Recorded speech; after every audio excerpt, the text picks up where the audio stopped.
Hello and welcome to Well Done English class. Today we're going to learn English with snowboarding.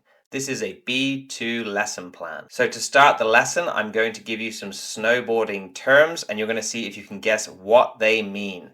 So can you guess what these snowboarding terms mean? The first one is air. Air. What does air mean?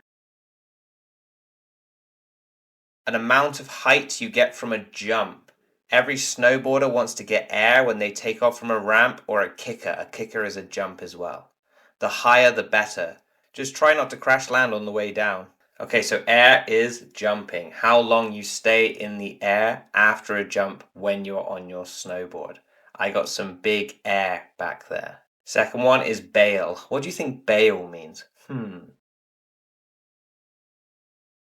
If you're a beginner, you're going to get very familiar with the term bail.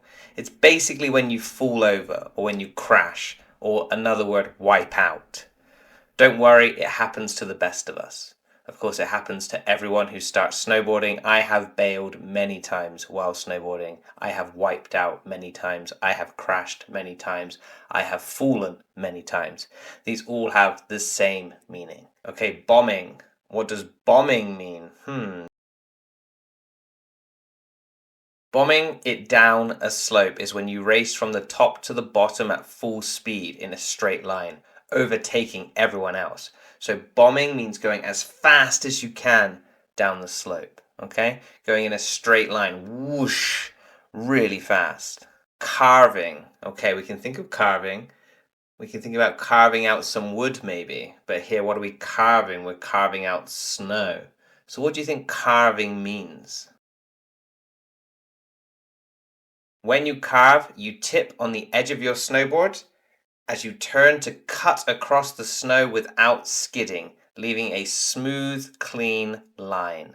You'll move on to carving once you've nailed the basic turn. Once you've got past the basics of snowboarding, you'll start carving, something I don't do when I snowboard because I'm very, very basic. I've only been snowboarding 3 times in my life. Something that I don't do is I don't carve when I go snowboarding. I just try to stay up and get down the hill. Cruising. Okay, we can think about cruising even with a vehicle. If I'm cruising in a vehicle, it means I'm taking it easy. I'm not going so fast. So what's the meaning with snowboarding? Cruising is a relaxed style of riding where you take it easy all the way to the bottom of the slope.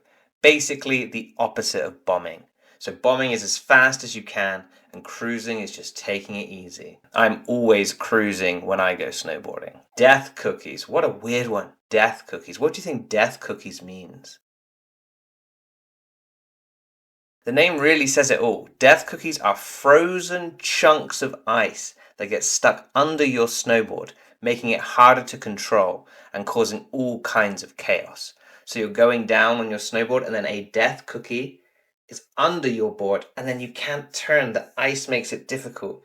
This is why they're called death cookies, because then after that it's very difficult to control your board. And here we see chaos. The word chaos is used here because you might fly off to the left or fly off to the right. You probably know the meaning of the word sick as in not feeling very well, feeling unhealthy. But this is slang term for snowboarding. And what does sick mean? And this is why it's a confusing one for newbies, for new people. Sick is what snowboarders say when something is good. So we have the opposite meaning. We say, wow, that's sick, which means that's so cool. That's amazing. What sick air you got back there, right? What sick air you got. What a sick jump you did back there. What an amazing jump you did back there is the meaning. Park rat. Ooh, park rat. What do you think this means? Park rats spend all their time hitting jumps, rails and kickers in freestyle parks. You'll spot these cool kids wearing long, baggy snowboard jackets from a mile away. So they're people that never leave the snowboard park. They like to do tricks and they like to do freestyle. Okay, so now we're going to move on to the vocabulary that we need for the lesson today. There are 8 new vocabulary items here. I want you to match them with A, B, C, D, E, F, G, or H on the right.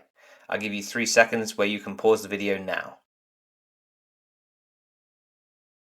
So, pave the way is the first word. Pave the way means to make it easier for something to happen or for someone to succeed. So paving the way is the first person who does something, right? We could say Steve Jobs paved the way for tablet technology because other tablets followed after the iPad. The next word is contraption.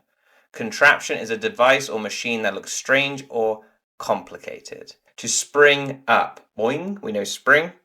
Boing, boing, boing, boing. There's a spring inside of a pen. So spring up. This is a phrasal verb that means to appear or develop quickly and suddenly. Just like a spring bounces up quickly, something springs up quickly. Yes? So a situation could develop suddenly. Prominence. Prominence, the state of being important, famous, or noticeable. Mount Everest is a prominent mountain in the Himalayan mountain range. Breakthrough.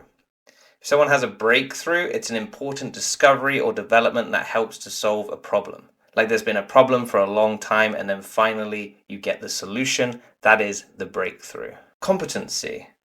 How competent you are. So the ability to do something well or efficiently. So if you are competent, you can do that thing efficiently. I am not too competent at snowboarding, sadly. So discipline, maybe you think discipline as when a child is being naughty and then the teacher tells them off. This is another meaning for the word discipline.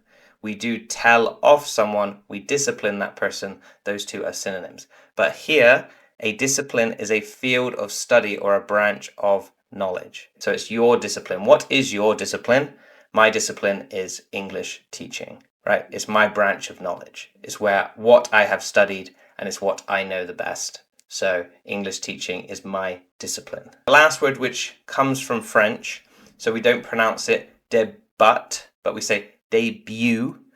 Debut is the first appearance or performance of a person or product. So it's the debut of an album, the debut of a person singing. It's the first time that they do it. It's their debut. So the debut video on this channel was the 5 reasons to learn English. It was the first video or performance on this channel. Okay, so now we're going into the reading. Again, you can either pause the video now and do the reading yourself and then answer the questions, or you can do it as a listening and just look at the questions, listen to my voice and answer them as we go. Okay, let's begin. The history of snowboarding. Snowboarding is believed to have originated in the United States. Engineer Sherman Popen of Muskegon, Michigan, is widely acknowledged as the father of the snowboard. In 1965, he invented the Snurfer, the prototype that paved the way for the modern board. The invention got its name from Popen's wife, who combined the two words that describe the contraption's purpose, surfing on snow. Popen's initial model was just 2 snow skis stuck together. He later attached a rope to the front for steering. What does prototype that paved the way and contraption mean? Well, if we remember, prototype is the first of its kind. A prototype is the first product, something that hasn't been tried or tested yet. You're just bringing it out. And then pave the way, it makes it easier for other products. So this was the first snowboard ever to be seen that paved the way for other companies to make other snowboards. Contraption here is a complicated machine. So in this time, it was complicated because no one had ever made a snowboard before. So the contraption itself, the snowboard itself, was considered something new and also complicated. Okay, so the second question. What 2 words were combined to make the word Snurfer? Surfing and snow were combined. If we see here, the 2 words that were combined were surfing and snow. Good. The Brunswick Corporation, a sports equipment manufacturer based in Illinois, licensed the Snurfer and began producing and distributing it nationwide. Approximately 1 million Snurfers had been sold by the end of the 1970s. The Snurfer's success inspired the development of new boards. A number of snowboard companies soon sprang up. Boing, came out of nowhere, good. Among the earliest to gain prominence were Burton Snowboards, founded by Jake Burton Carpenter in Vermont, and Sims Snowboards, founded by professional skateboarder Tom Sims in California. These and other manufacturers organized the sport's first official competitions. In 1983, the first Snowboarding World Championship was held in Soda Springs, California, an event organized by Sims. Okay, so first question, what does spring up and prominence mean? Well, spring up means to come up suddenly and out of nowhere, so quickly. So snowboard companies soon sprang up. There were no snowboard companies before Snurfers, but Snurfers was so popular, people were buying them. Other companies, boing, came very quickly to sell their snowboards, to capitalize on the market. And then what does prominence mean? Prominence means recognized or seen, right? So here, among the earliest to gain prominence were Burton Snowboards. So one of the snowboard companies that sort of stood out, that you noticed. Maybe they sold better snowboards, maybe they sold more snowboards and made more money. So they were prominent in the market. What did the Snurfers' success inspire? The Snurfers' success inspired obviously other companies to spring up, but it also inspired the manufacturers to organize an official competition, right? So it got its first championship because of the Snurfer. Snowboarding would not even be a thing without the Snurfer being there first. 2 years after Soda Springs World Championship, Sims stood in as actor Roger Moore's stunt double for the snowboarding scene in the James Bond movie A View to a Kill, which was made in 1985. It was a breakthrough moment in the history of the sport that helped fuel snowboarding's growing popularity. The sport attracted many enthusiasts from the skateboarding community. At that time, in the mid-1980s, however, few ski resorts in the United States allowed snowboarders on their hills. At the few resorts that did allow snowboarding, special competency tests were required before riders were allowed on the slopes. What does breakthrough and competency mean? Breakthrough means a moment where everything maybe becomes easier or a problem gets solved. So here, when the famous snowboarder Sims was actually Roger Moore's stunt double in the movie, the James Bond movie, which was super famous, it was a breakthrough moment for the sport and it gained loads of popularity. Competency means can you do something well? So they tested whether you could snowboard well before you were allowed to use the slopes. Before you could go down the hill, they would check that your snowboarding was good so you didn't hurt anyone and you didn't hurt yourself. How did the sport become popular? We just said it became popular because a famous snowboarder was in a James Bond movie as a stunt double. Wow, very, very interesting, very cool as well. Of course, many people would want to snowboard after seeing that film. Which group of people became attracted to the sport? We see here the main people that were attracted were enthusiasts from skateboarding community. As the popularity of snowboarding continued to increase, the sport gradually gained acceptance from the skiing community.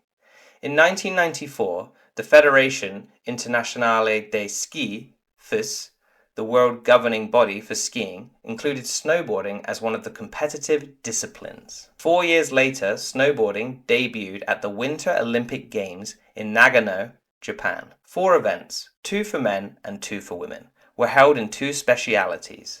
Giant slalom, a downhill event similar to giant slalom skiing, and halfpipe, in which competitors perform tricks while going from one side of a semicircular pipe to the other. So I'm sure you've seen a half pipe before. They go like this. And they do a trick at the top, they come back down, and they do a trick on the other side. So what does debut and discipline mean? Well, debut is the first time something is shown. And here it was the debut of snowboarding in the Olympic Games. The first time snowboarding was ever done in the Olympics. That is its debut, right, in Nagano, Japan. Fantastic. Remember, discipline here is different to the discipline that you would give to a child for being naughty. This is a competitive discipline, an area of expertise. So here, snowboarding is the discipline. So in what year did snowboarding debut in Nagano, Japan? Okay, this is a very interesting question because we have to read very carefully. We have in 1994, the world governing body for skiing included snowboarding as one of its competitive disciplines. 4 years later, snowboarding debuted at the Winter Olympic Games in Nagano, Japan. So it's 1998 is the answer. And what were the 4 events held at the Winter Olympics? The men had giant slalom, and then the women had giant slalom, and then the men had half pipe and the women had half pipe. So there were 4 events, but the events were the same. So men did these 2 events and women did these 2 events. Okay, so now I'm going to give you a sentence creation challenge. I want you to use the following words to create your own sentences. Make sure your sentences are meaningful and show that you understand the word's meaning. Try to use each word in a different context. So, an example we have here, the word breakthrough. The sentence is, the new technology was a major breakthrough in renewable energy. So whatever that technology was, it paved the way for other technologies to follow in its path. Maybe it's solar panels, maybe it's something to do with wind turbines, who knows? But whatever it was, it broke through a problem that they were having at the time, and it allowed them to move forward. So you have paved the way, contraption, spring up, prominence, breakthrough, competency, discipline, and debut. You can write a sentence in the comment section below for any one of these words. Okay, thank you very much for watching. That is the end of the class. If you learned something new, please don't forget to subscribe and like the video. Really helps the algorithm. If you'd like to stay on the channel and continue with a different lesson, you can click here and learn English with sports and geography. This is also a B2 lesson. If you'd like to mix it up and try a different type of video, you can click here and watch Learn English with a Crime Mystery and try to solve the case of the missing pearl necklace. Okay, thank you so much for watching. I hope you have a wonderful day. See you.